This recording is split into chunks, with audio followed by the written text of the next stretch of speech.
Всем привет! Меня зовут Ольга. Мы наносим декоративные штукатурки. И сегодня мы, кстати, представляем Gura Decor. Магазин, салон декоративных покрытий для внутренних и наружных работ.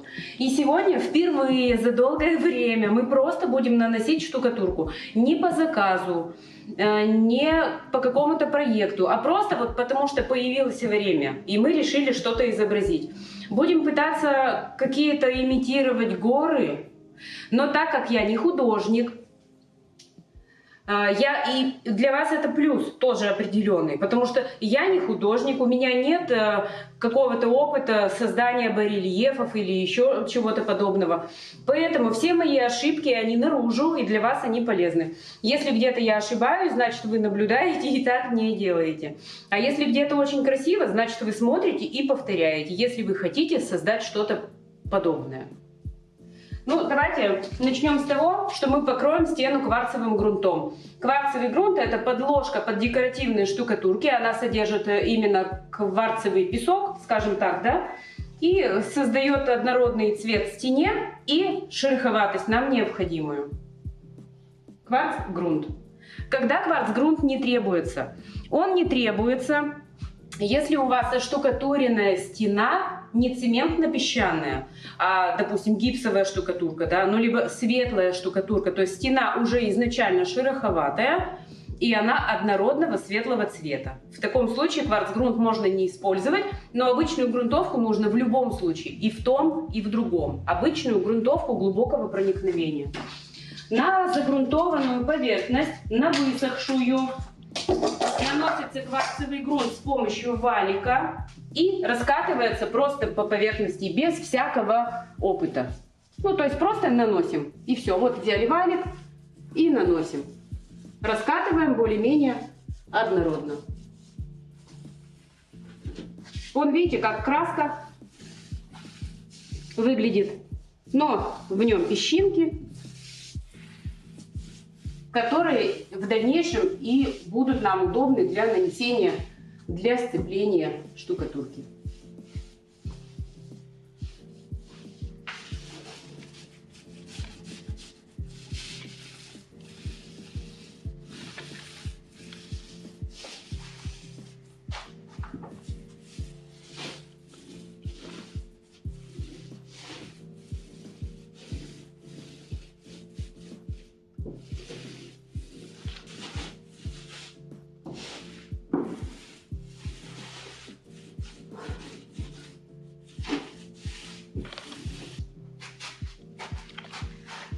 Расход у кварцгрунта 200-250 грамм на квадратный метр.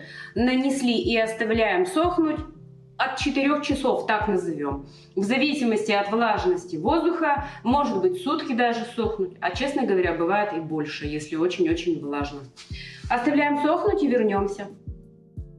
Высох кварцевый грунт, и побеждая страх, мы будем наносить, пытаться вот такое. Но я вам покажу, вот. Конечно, так я сделать не смогу. Это вот прям невозможно практически для меня. Но что-то подобное может быть. Сейчас мы будем пробовать. Такие вот, очень красиво, да? Кому-то прям респект большой, художник делал, я думаю. В интернете просто фото взято. И наносить мы будем с помощью штукатурки вот такой. Это, знаете, силу никуда не деть, физическую. Это штукатурка с волокнами, она достаточно густая. И что нам дают волокна? Определенную такую натуральность. То есть волокнистая такая фактура получается, более живо должна она у нас смотреться. Сейчас покажу. Так, что я еще имею? Я имею мастихины. Разные. То есть вот такие вот мастихинчики. Разные взяла на всякий случай. Ну и, конечно же, кельма и шпатель. Конечно же, кельма. Я думаю, что нужно наносить... Кстати, вот штукатурка, вот ее густота. И вот такая она волокнистая. Мне кажется, она самая подходящая. Штука фиброза называется. Это марка Gura Decor и Letto. Я предполагаю, что мы ее будем наносить сначала ровным тонким слоем и сразу же следом пытаться сформировать какой-то объем. Наносим. Белый цвет опять у нас плохо виден, но за счет фактуры я думаю, что будет неплохо видно в камеру. Первый слой не нужно толсто, максимально тоненько, чтобы не было конского расхода. Ну, потоньше. Так как у меня небольшой образец, ну, грубо говоря, он там 1,5 квадратных метра, я нанесу полностью вот этот вот слой.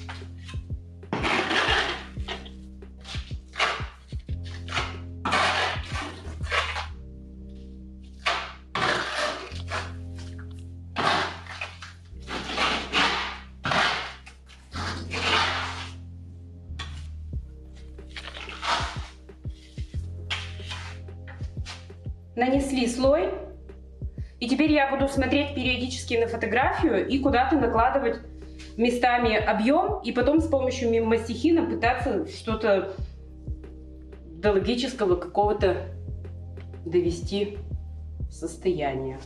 Пробуем.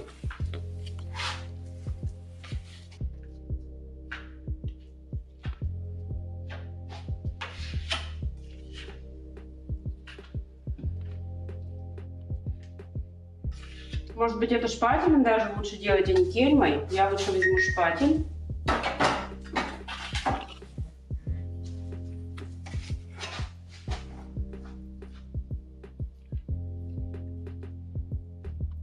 Так, я не с того начала, сразу ошибка. Надо было сверху. Начинать надо было сверху. Давайте сверху. Ну, я низ оставлю, не буду трогать.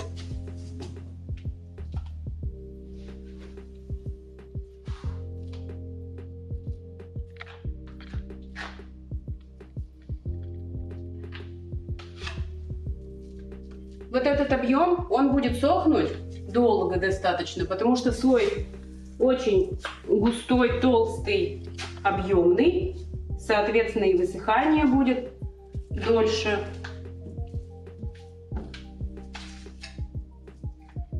Ну, то есть, может, сутки-двое даже будут сохнуть. Как один в один мне не повторить на фото, но что-то примерно, может быть, попробуем наляпать. Знаете, вот это видео профессионалы смотреть будут вряд ли, поэтому тут комментировать особо им нечего. А вот для простых людей, может быть, оно и пригодится.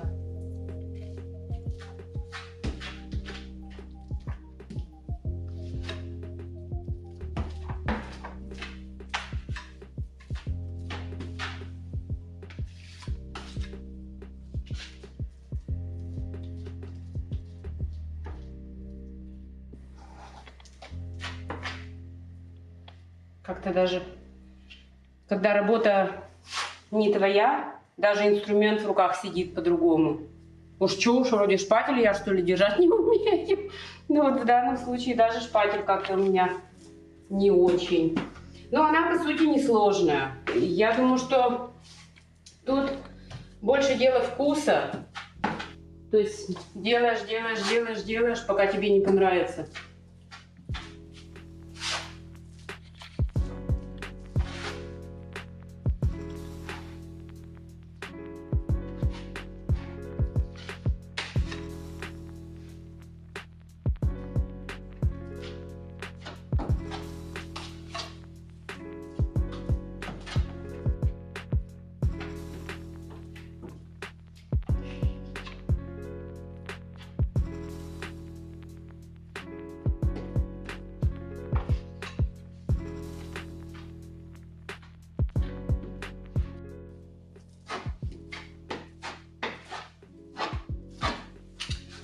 ну что-то мы намазали. Теперь я думаю, что нужно взять мастихин и попробовать формы придать. Так, ну мастихин, но штукатурка рядом тоже пусть будет. Давайте попробуем. Ну, во-первых, я думаю, что нужно вот это вот сравнять от шпателя. Вот эти вот. Я думаю, что надо. Я точно не уверена, но я думаю, что надо. Так.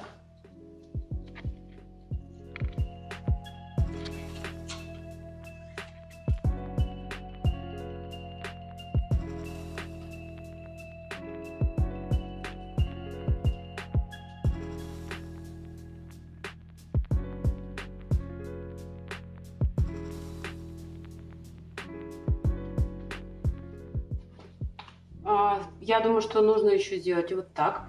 Ребра такие создать. Здесь я этим же мастихином приглаживаю край. Так, для чего я делаю вот это? Чтобы вот этого не было видно. Видите, вот. То есть я растаскиваю, грубо говоря, ее, штукатурку. И у меня остаются полосы там, где нет объема. И чтобы это не бросалось в глаза, то, ну, в качестве бреда пусть будет это вот так. Еще можно кистью влажной можно. Сейчас попробуем растушевать эти полосы. Например, вот так. Влажной кисточкой растушевать. Можно и так, да. Да, точно. Так, нашли выход. Здесь тоже так же сделаю.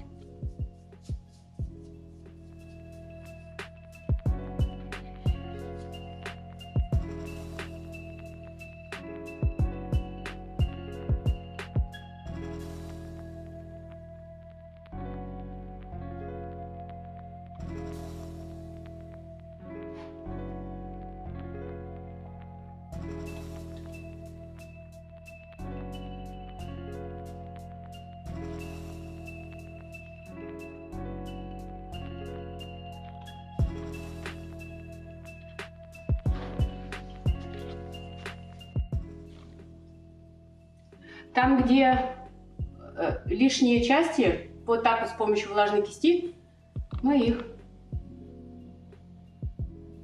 размазываем. А также можно их вот так приподнять кисточкой. Видимо, можно так.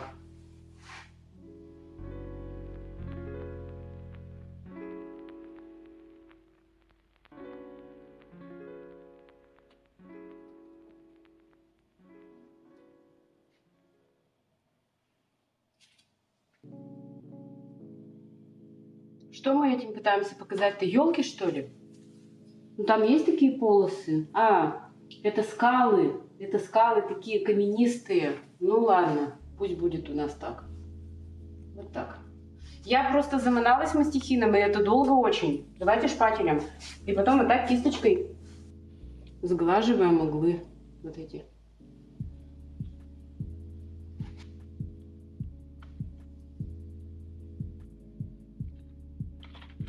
Так, у нас постепенно мастихин сменяется на шпатель, узкая кисть сменяется на широкую.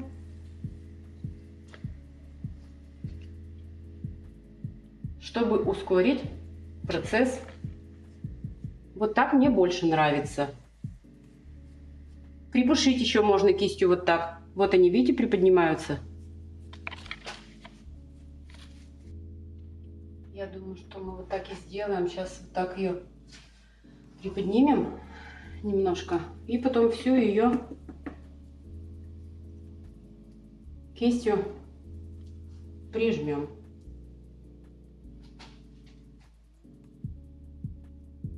А то мы так неделю с вами будем наносить.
Я мало что комментирую, вы просто наблюдайте, если что-то нравится какой-то момент, то наблюдайте, как его создать.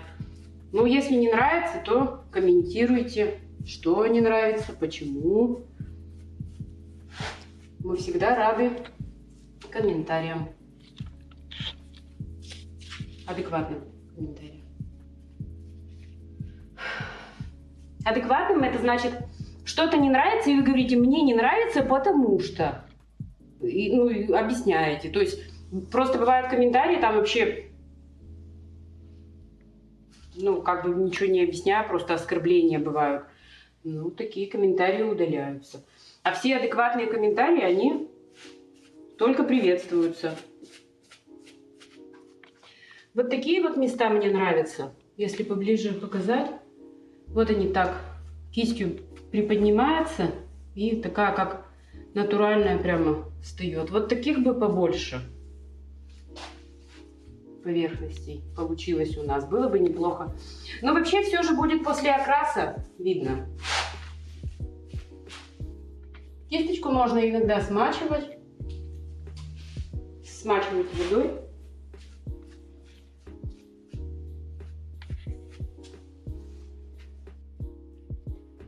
Я думаю, что нужно оставить это высохнуть и после окраса как-то посмотреть, то есть окрасить и посмотреть. Добавить даже можно будет, если что. Ждем высыхания сутки, а может и двое. Теперь я буду окрашивать это с помощью кисти краской на акриловой основе бежевого цвета. Это будет первый слой окрашивания. Почему кистью? Потому что валиком здесь я не вижу смысла. Здесь очень много мест, где валик не достанет. С помощью кисточки буду окрашивать. Постараемся это сделать за один раз. У нас еще, кстати, и второй будет, и третий слой. Немножко другого цвета добавим. Постараемся окрасить.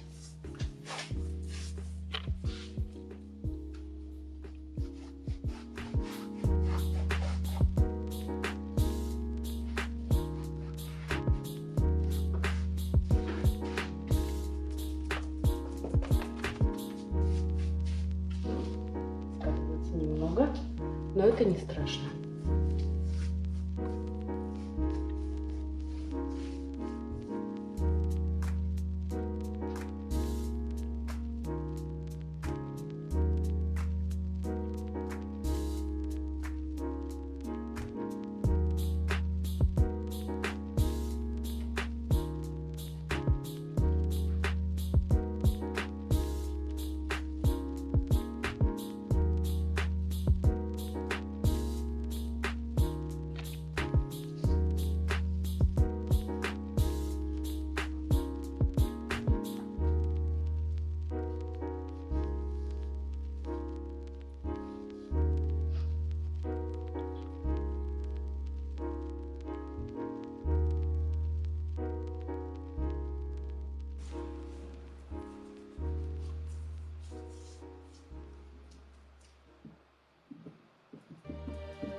Кистью окрашивать долго, конечно, но в данном случае, мне кажется, лучше все-таки кистью, чем валики использовать.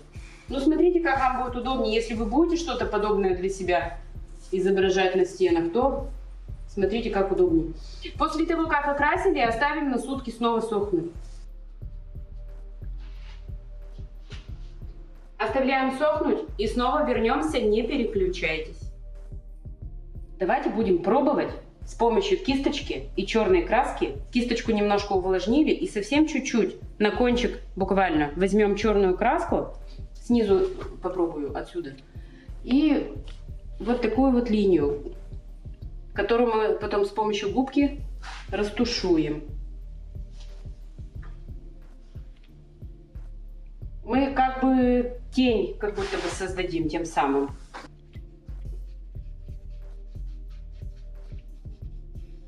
Не нужно ждать высыхания,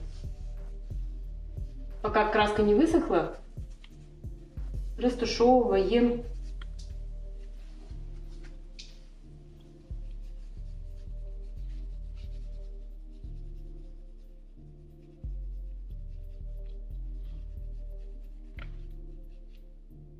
Вот так оставим. Потом еще немножко белый добавим. Снова берем на кончик кисти. И вот так вот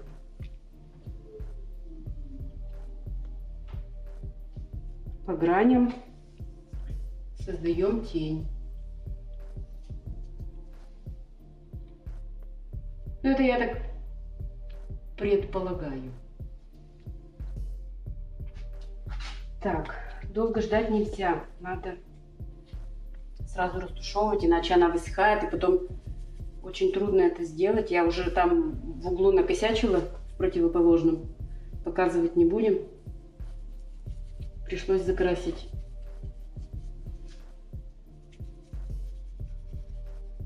Рядом обязательно воду держим,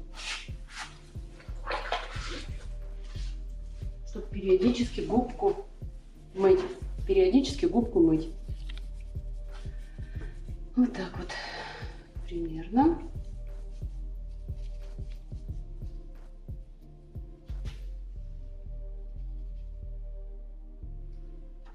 Пока оставим.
А теперь давайте добавим белого еще цвета, белой краски.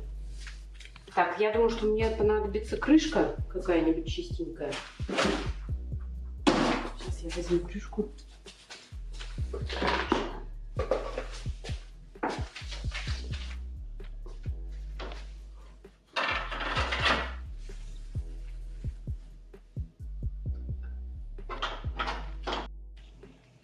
Попробуем белый цвет с помощью губки. Губку сполоснули. И на губку берем совсем немного белой краски. Совсем чуть-чуть. И буквально по верхам, вот как будто бы снег.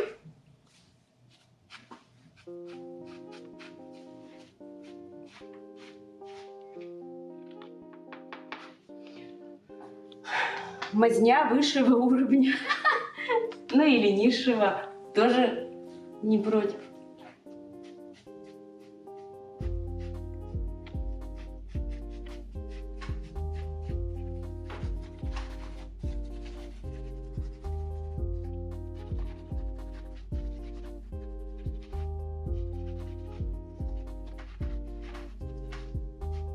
Сейчас мы добавим по верхам и потом еще поправим вот такие вот места.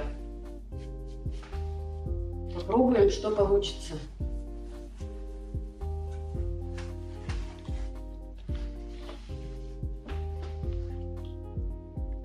Я, в принципе, сразу сказала, что как на фото у меня никогда не получится. Ну, как бы вот это вот тоже имеет место быть, мне кажется. Для своих-то собственных настроение себе поднять, помазать что-нибудь. Это же такая медитация своеобразная.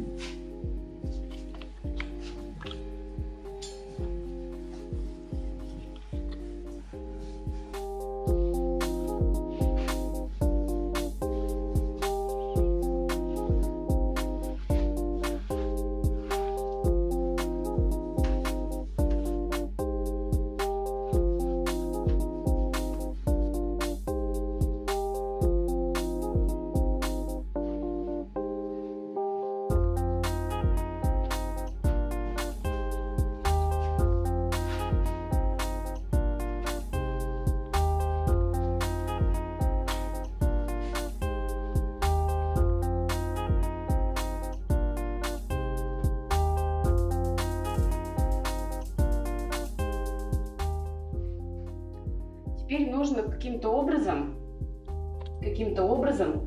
убрать вот эти вот, когда мы размывали черные полосы, вот это как-то надо, что-то с этим сделать надо. Что мы с этим можем сделать? Коричневой краской обратно, что ли, растушевать? Давайте попробуем, да? Коричневый. Так, ну вывод какой? Ну, во-первых, нам надо замазать вот эти черные полоски. Это во-первых. Во-вторых, у каждого своя профессия. Если вы хотите красоту на стене получить, обратитесь, пожалуйста, к художнику. А если вы хотите что-то подобное, то можете сделать самостоятельно. Ну, как бы я вам показываю, что вот, да, я умею держать инструменты в руках, но я не художник, и у меня получилось вот это. Ну, что я могу сделать? Давайте уж доделывать, раз начали. Я думаю, что с помощью губки также надо этим цветом основным вот как-то вот так вот затушевать, чтобы не было явных вот этих вот черных разводов. Как-то так. Ой, одно расстройство.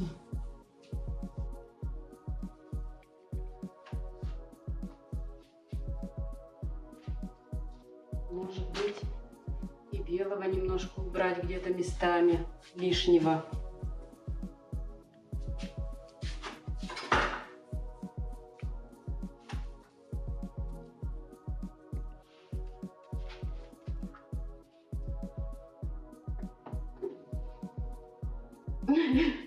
Мне сейчас подсказали, как помните, мы делали Луну, вот это то же самое примерно, но зато вы будете видеть, что это сложная работа, что ее сделать практически невозможно, не имея вот художественного какого-то опыта, что ли.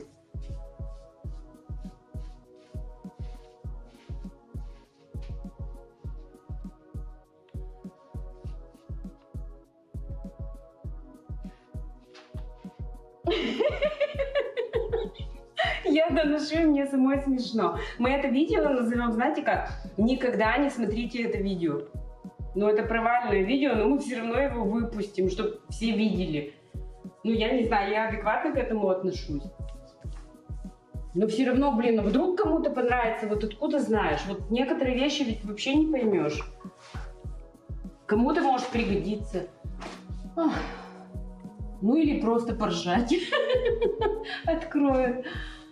Ой, настроение кому-то поднимем. Ну все, мне кажется, смысла нету его домазывать. Ну вот его не спасти. Вот это вот то, что получилось, то как бы получилось. Все. Но может быть еще подтереть вот это. Потому что белого много, и он как бы неестественный. Ладно. Все, последние штрихи. Вот так, так.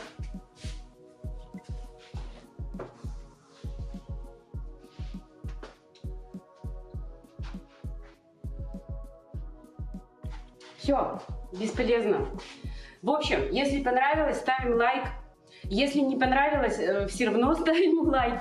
И в комментариях обязательно пишем, особенно на Дзене. На Ютубе и так пишут всегда. Активно, прямо самое активное, это YouTube аудитория, а Дзен прям, несколько человек, я вас знаю всех по именам. А остальные, пожалуйста, пишите в комментариях. Мне понравилось, мне не понравилось. Плохая погода, я не знаю, все что угодно. Пишите, нам нужна активность, комментарии, активность или посты. Спасибо, кто досмотрел до конца. И всем пока.